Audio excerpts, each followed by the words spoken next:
Olá, meu nome é Karina Pensa, eu sou pesquisadora e doutora em Ciências Ambientais e esse é o meu canal, um convite para a gente refletir sobre as principais notícias que estão acontecendo em relação ao meio ambiente no Brasil.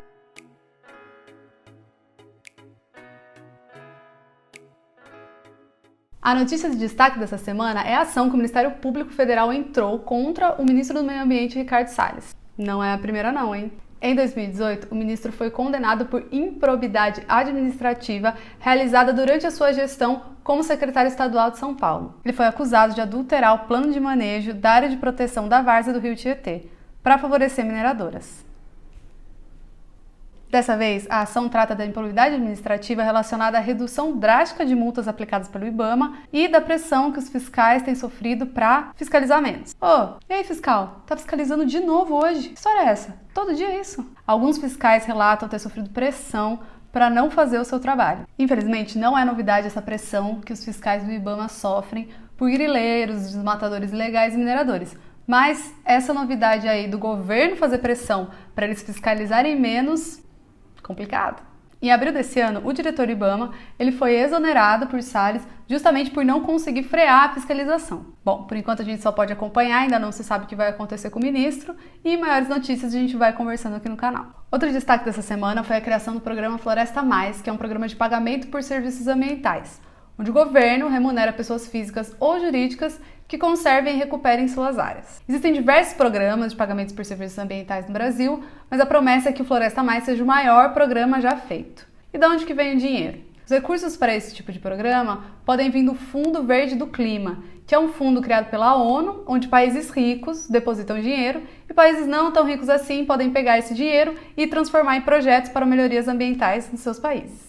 É interessante notar que esse programa ele vem no meio de muitas críticas internacionais em relação ao desmatamento da Amazônia. No dia 23 de junho, o jornal britânico Financial Times lançou uma carta aberta, e que também foi mandada para o governo brasileiro, de 29 instituições financeiras que ameaçaram sair do Brasil e tirar seus investimentos do Brasil se o governo não fizesse nada a respeito do desmatamento na Amazônia. A ministra também comentou essa pressão internacional contra o desmatamento ilegal da Amazônia e ela mesma disse que é a favor do desmatamento zero. Entre os seus comentários, ela disse que as pessoas não precisam se preocupar, porque o agronegócio não produz na Amazônia, só no Cerrado. É interessante perceber que nessa fala dela, ela não diz nada sobre conservação e ações de preservação do Cerrado. Por que será? É muito difícil a gente ver pessoas falando sobre a importância da preservação e da conservação do Cerrado. Então eu resolvi usar esse vídeo hoje para falar o quanto o Cerrado é importante para o meio ambiente no Brasil.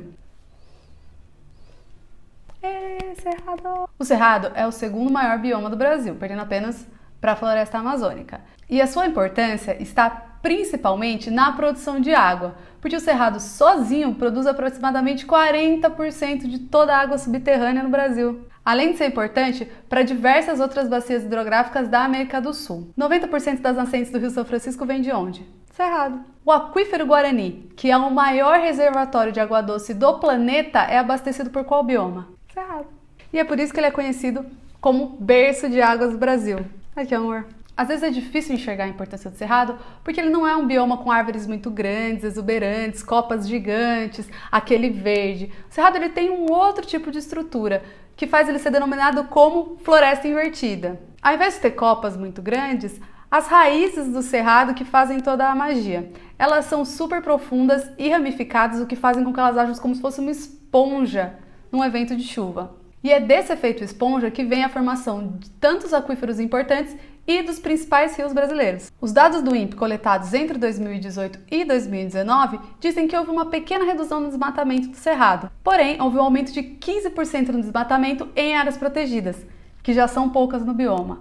Apenas 8% do bioma do Cerrado é protegido, o que faz com que ele esteja muito vulnerável para atividades ilegais. Esse bioma tão lindo, que abriga 5% da biodiversidade de todo o planeta, vive ameaçado. Algumas entidades internacionais estão preocupadas com o desmatamento do Cerrado, e é o caso da maior indústria de processamentos alimentícios da China.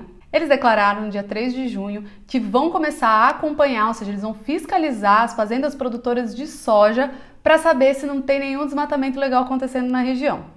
Já existe um acordo há algum tempo chamado Moratória da Soja, onde nenhuma área desmatada da Amazônia pode vender a sua soja depois no mercado internacional. Porém, essa moratória ela é super focada na Amazônia.